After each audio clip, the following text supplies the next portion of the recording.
Chapter 21, Making a Book. Now that I had my book idea, I had to write the story. This wasn't easy. It took me all night to write the story. And that was just the first time. Mom read it and made me change things. Then Dad read it and made me change things.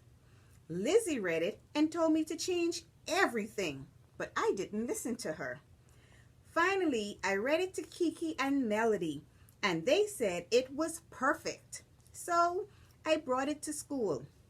Miss McCurdy read it and liked it very much, but she made me change things too.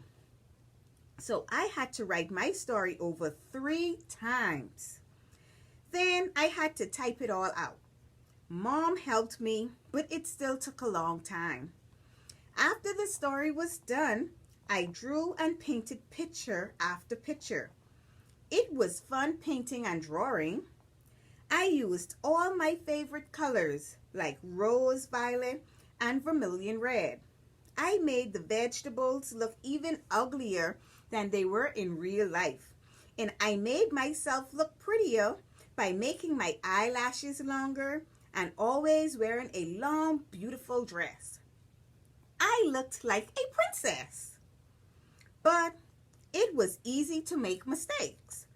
Sometimes I would have to paint a picture 2 or 3 times before it was perfect. I never knew it was so hard to make a book. I even ran out of paint. Dad went out and bought me some new ones. The man at the store said these paints were not for beginners. Dad told me, and I told him, my daughter is not a beginner. I pasted the pictures and my story onto the pages. Miss McCurdy and Mr. Valenti helped me bind the book. I was so proud. If I won the contest, I couldn't imagine what they would do to it to make it more like a real book. Before we sent the books to the contest, Miss McCurdy showed each book to the class. I was embarrassed when she showed mine. I probably shouldn't have tried to make myself look prettier. It was kind of silly to garden in a long dress. I hoped they'd let me change that if it was ever printed as a real book. Miss McCurdy put all the books in the library on a special shelf she saved for us. She put them alphabetically by author, just like they did with real books. Mine was right next to Melody's. Miss McCurdy said we wouldn't hear from the contest until next year. She warned all of us not to hope too hard about winning the contest.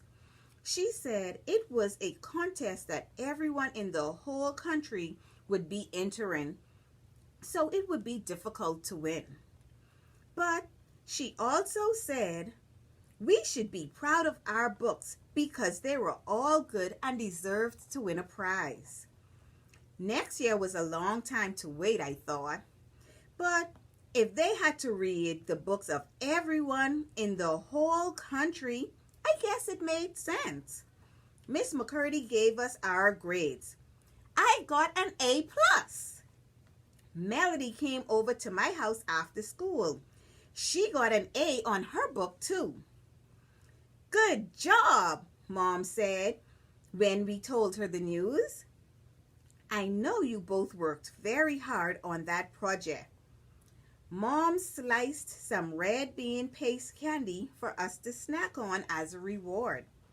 The mahogany colored candy was soft and sweet and coated our mouths. Did Miss McCurdy say anything about your books beside your grade? Mom asked. She said mine was beautiful, I said, nodding my head. Mine was wonderfully unique, Melody said. Whose book did you like the best? Mom asked. Sam Mercer's, Melody said, giving me a nudge. Now that Teddy had a girlfriend, we both liked Sam. His book was all about the knight who killed people.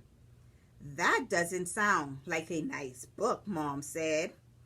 No, we said in unison. It was great.